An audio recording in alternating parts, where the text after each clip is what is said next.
పరమ తండ్రి నామములో కూడి వచ్చిన మీ అందరికీ కూడా శుభాషాలు. ఈరోజు మనము ధ్యానిస్తున్నటువంటి పాఠం ఏమైనదంటే మిస్పటిం అనగా న్యాయ విధులు అని అర్థం. నిర్గమకాండము 21వ అధ్యాయము 1వ వచనాన్ని చూసినట్లయితే, నీవు వారికి నియమింపవలసిన న్యాయ విధులేవనగా, న్యాయ విధుల గురించి ఈరోజు మనం ధ్యానిస్తూ ఉన్నాం. ఈరోజు మనం గమనిస్తే న్యాయస్థానాలు అనేవి ఉన్నాయి కాబట్టే ఈరోజు ప్రపంచం నిలబడి ఉన్నది. ఒకవేళ న్యాయస్థానాలే లేకపోయి ఉంటే ఈ ప్రపంచంలో చాలా భయంకరమైన పరిస్థితులు ఏర్పడతాయి. కాబట్టి పరమ తండ్రి ఈ యొక్క న్యాయ విధులను ఎందుకు ఇచ్చారు అనేటువంటి విషయాన్ని మనం చూసినట్లయితే, మానవులు సక్రమంగా జీవించాలనేటువంటి ఉద్దేశంతో ఆయన ఇచ్చారు. కాబట్టి న్యాయ విధులు అనేటువంటి మిస్పతిం అనేటువంటి విషయాన్ని గమనిస్తే, ఇది ఎలోహిం వారి యొక్క హృదయము అని మనం గమనించాలి. ఈ మాటలు, ఈ న్యాయ విధులు ఎక్కడి నుంచి వచ్చాయంటే పరమ తండ్రి హృదయంలోంచి వచ్చాయి. కాబట్టి ఇది కేవలము ఏదో ఒక చట్టం కాదు, కానీ ఇది పరమ తండ్రి మానవునికి ఇచ్చినటువంటి ఒక దారి. ఈ యొక్క మిస్పత్యం వెనకాల పరమ తండ్రి యొక్క హృదయాన్ని మనం చూడాలి. ఒక మనిషి మాట వెనకాల ఆ మనిషి హృదయం దాగి ఉంటుంది. మనుషులు ఎక్కడి నుంచి మాట్లాడతారండి? హృదయంలోంచే మాట్లాడతారు. పరమ తండ్రి ఇచ్చిన ఈ న్యాయ విధులు ఎక్కడి నుంచి వచ్చాయంటే ఆయన హృదయంలోంచే వచ్చాయి. కాబట్టి మనము న్యాయ విధులను అర్థం చేసుకోవడం అంటే పరమ తండ్రి హృదయాన్ని అర్థం చేసుకోవాలి. అందుకనే దావీదు గురించి లేఖనాలు ఏం చెప్తున్నాయంటే, దావీదు నా హృదయానుసారుడు అని పిలువబడుతున్నాడు. దావీదు పరమ తండ్రి యొక్క హృదయాన్ని అర్థం చేసుకున్నాడు. పరమ తండ్రి హృదయాన్ని అర్థం చేసుకోవడం అంటే ఆయన యొక్క ధర్మశాస్త్రాన్ని అర్థం చేసుకోవడమే పరమ తండ్రి హృదయాన్ని అర్థం చేసుకోవడం. అందుకనే పరమ తండ్రి ధర్మశాస్త్రాన్ని మానవ హృదయములో పెట్టుకోమని చెప్తున్నారు. అంటే పరమ తండ్రి హృదయము మన హృదయంలో కలవాలి, ఆయన హృదయము మన హృదయము ఏకమవ్వాలి. ఈ లోకంలో చాలా మంది పరమ తండ్రి న్యాయ విధులకు వ్యతిరేకమైన బోధలు చేస్తున్నారు. ఏం చేస్తున్నారంటే, ధర్మశాస్త్రము కొట్టివేయబడింది, పాత నిబంధన గ్రంథంలో ఆజ్ఞలు కొట్టివేయబడ్డాయి, కొన్ని ఆజ్ఞలే ఉన్నాయి అని చెప్పేవాళ్ళు కొందరైతే, పాత నిబంధన మొత్తం కొట్టివేయబడింది అని చెప్పేవారు మరికొందరు ఈ లోకంలో ఉన్నారు ప్రియులారా. అయితే గ్రంథం ఏం చెప్తుంది న్యాయ విధులను గురించి అని మనం చూస్తే, యోబు గ్రంథము 8వ అధ్యాయము 3వ వచనం, ఎలోహిం వారు న్యాయ విధిని రద్దుపరచున, సర్వశక్తుడగు ఎలోహిం న్యాయమును రద్దుపరచున. ఈ వాక్యాన్ని మీరు జాగ్రత్తగా గమనించాలి. ఎలోహిం వారు న్యాయ విధిని రద్దుపరచున, సర్వశక్తుడగు ఎలోహిం న్యాయమును రద్దుపరచున. మరి రద్దుపరిచాడని ఎవరు అంటున్నారు అంటే, అబద్ధ బోధకులు న్యాయ విధులు కొట్టివేయబడ్డాయి, ధర్మశాస్త్రం కొట్టివేయబడింది, ఆజ్ఞలు కొట్టివేయబడాయని బోధిస్తున్నారు. ఎలోహిం వారు న్యాయ విధిని రద్దుపరుస్తాడా? మెస్సయ్య న్యాయాన్ని కొట్టివేయడానికి వచ్చాడా? ధర్మశాస్త్రాన్ని కొట్టివేయడానికి వచ్చాడా? ఒకవేళ అలాగే అనుకుందాం, ఆయన న్యాయాన్ని కొట్టివేస్తే ఏమి స్థాపించడానికి వచ్చినట్టు? అన్యాయాన్ని స్థాపించడానికి వచ్చినట్లు. అంటే వీరి బోధలు ఎలా ఉన్నాయో మీరు ఆలోచన చేయండి. ధర్మశాస్త్రాన్ని కొట్టేశాడండి, అంటే ధర్మాన్ని కొట్టేస్తే దేన్ని స్థాపిస్తాడు? కాబట్టి అర్థం లేని బోధలు ఈరోజు క్రైస్తవ ప్రపంచంలో చాలా బలంగా పనిచేస్తున్నాయి. కాబట్టి ప్రియులారా, ఎలోహిం వారు న్యాయ విధిని రద్దుపరచరు, న్యాయాన్ని రద్దు చేయరు. న్యాయ విధులు, న్యాయము అనే దానికి ఎబ్రి పదాలు ఏంటంటే, న్యాయ విధులు అంటే మిస్పటిం, ప్లూరల్ వర్డ్. న్యాయ విధి అంటే అర్థము మిస్పత్, సింగులర్. ఈ రెండిటిని ఆయన ఏం చేయరు? రద్దు పరచరు. కాబట్టి అందుకనే మత్తయి సువార్త 5:17లో నేను ధర్మశాస్త్రమునైనను ప్రవక్తల వచనములనైనను కొట్టివేయవచ్చునని నెరవేర్చుటకే కానీ, అందుకనే మెస్సయ్య ధర్మశాస్త్రాన్ని గాని ధర్మశాస్త్రములో ఇవ్వబడిన న్యాయ విధులను గాని ఆజ్ఞలను కాని కట్టడలను కాని ప్రియులారా సాక్ష్యాలను కాని కొట్టివేయలేదు. ధర్మశాస్త్రము 4 విధాలుగా విభజించబడింది. ధర్మశాస్త్రము ఎన్ని విధాలుగా? 4 విధాలుగా విభజించబడింది. ప్రియులారా ధర్మశాస్త్రములో మొట్టమొదటిది ఏమిటి అంటే ఆజ్ఞలు. ఆ మొట్టమొదటిది ఆజ్ఞలు అనే విషయాలను మనం చూస్తే దాన్ని ఎబ్రి భాషలో మిట్స్వత్ అన్నారు. చెప్పండి, మిట్స్వత్. మిట్స్వత్ అంటే అర్థము ఆజ్ఞలు. ఆజ్ఞలు ఏం చెప్తాయంటే ఇది చెయ్యి, ఇది చెయ్యొద్దు అని చెప్తా ఉంటాయి ఆజ్ఞలు. ఇది స్పష్టంగా ఏది చెయ్యాలో ఏది చెయ్యకూడదో చెప్పేటువంటిది. అంటే దాని అర్థం ఏంటంటే విధేయత చూపటం. ఆజ్ఞలకు ఏమవ్వాలి? విధేయత చూపటం. ఆజ్ఞల దగ్గర మళ్ళీ ఎదురు సమాధానం చెప్పకూడదు. ఎందుకు, ఏమిటి, ఎలా అని అడగకూడదు. ఇప్పుడు యజమాని చెప్తాడు ఇది చెయ్యి అని, ఎందుకు చేయాలండి అని అడుగుతారా? కాబట్టి ఆజ్ఞలు ఎందుకు ఇచ్చారంటే మన విధేయతను పరీక్షించడానికి. ఫర్ ఎగ్జాంపుల్ ఏదేనులో ఆదాము అవ్వలకు ఏమి ఇచ్చారు? ఒక ఆజ్ఞ ఇచ్చారు. ఈ చెట్ల ఫలాలన్నీ నిరభ్యంతరంగా మీరు తినొచ్చు, కానీ ఆ చెట్టు ఫలం మాత్రము మీరు తినొద్దు. అది ఆజ్ఞ. ప్రియులరా, అంటే వారి విధేయతను పరీక్షించడానికి ఆయన ఆజ్ఞ ఇచ్చారు. అందులో విధేయతే కాదు, అందులో ఆశీర్వాదం కూడా ఉంది. ఏంటి?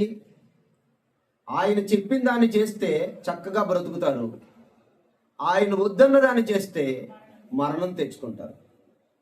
అంటే ఆజ్ఞల్లో ఏముంది? జీవం ఉన్నది.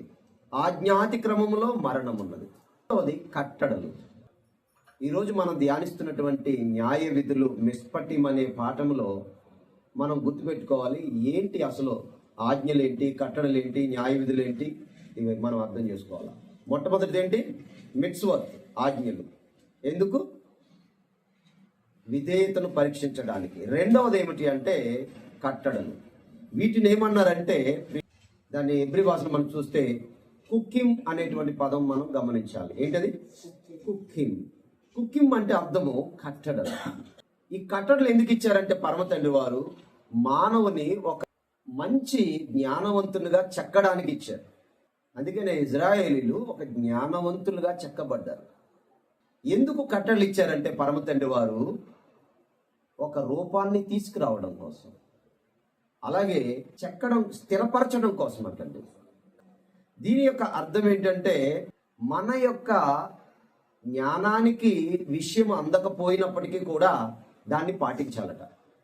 మనకు అర్థమవదు కానీ దాన్ని పాటించాలి, ఆయన చెప్పింది చేయాలి. అందులో ఒక కట్టడ ఏంటంటే ఎర్రని పెయ్యి.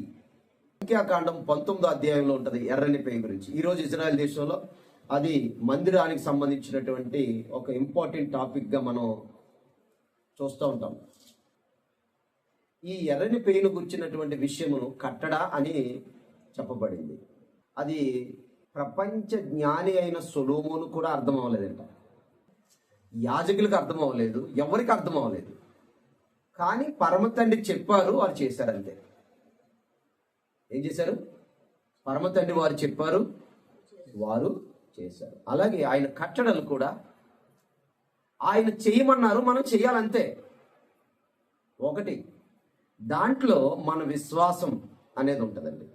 విశ్వాసం ఉన్నవాడు ఏం చేస్తాడు? చెప్పింది చేస్తాడు. విశ్వాసం లేని వారు ఏం చేస్తారు? ఎదురు ప్రశ్న వేస్తాడు.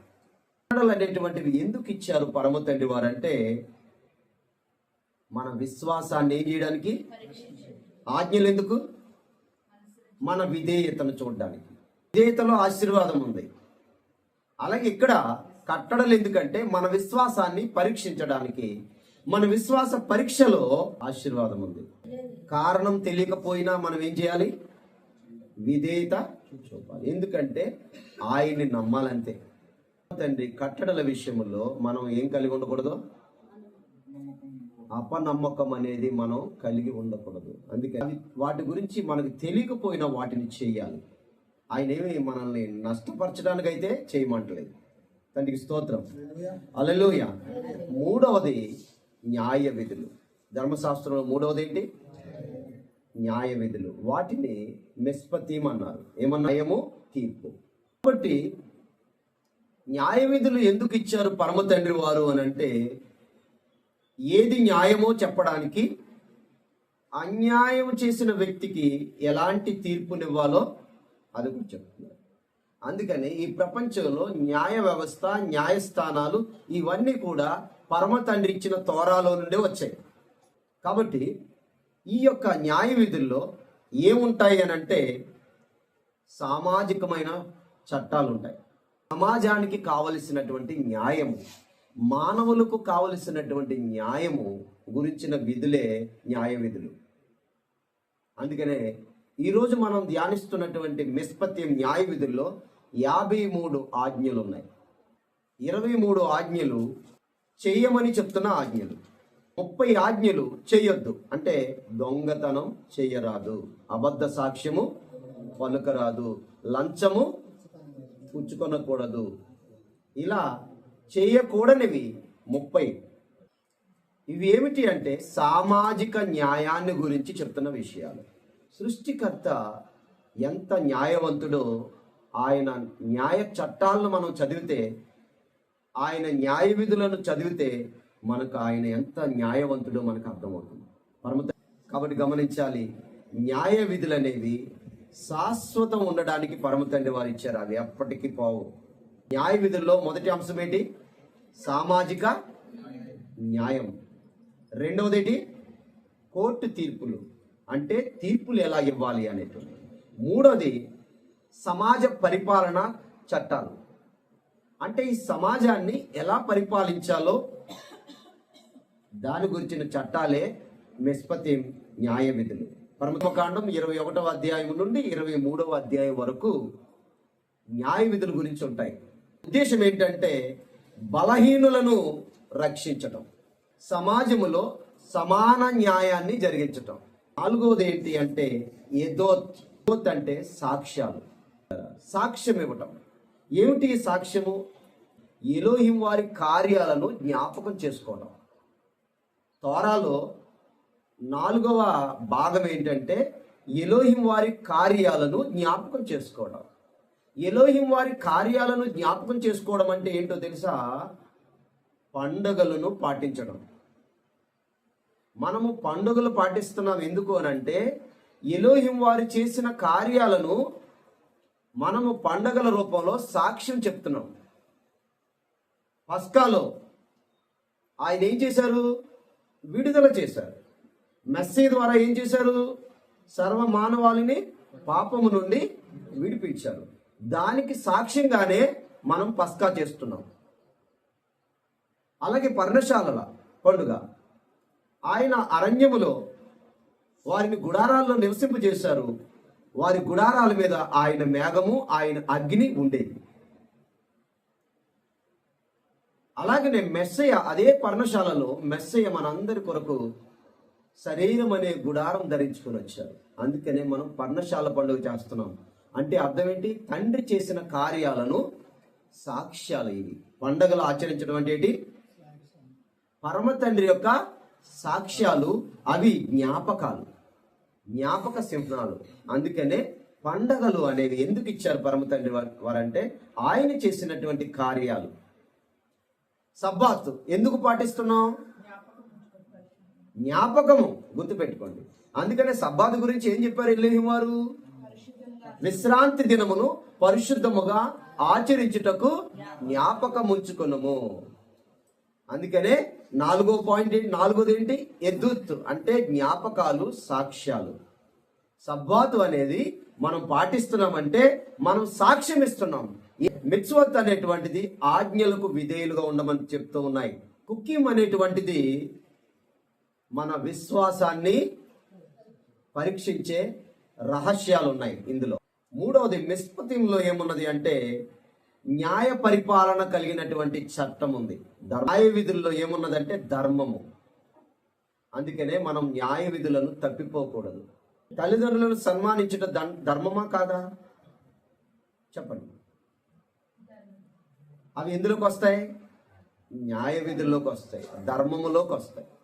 అపోస్తుల కార్యాలు 10వ అధ్యాయం 2వ వచనం. అతడు తన ఇంటి వారందరితో కూడా ఎలోహిం వారి యందు భయభక్తులు గలవాడయుండి ప్రజలకు బహుధర్మము చేయుచు ఎల్లప్పుడూ ఎలోహిం వారికి ప్రార్థన చేసేవాడు. ధర్మము అంటే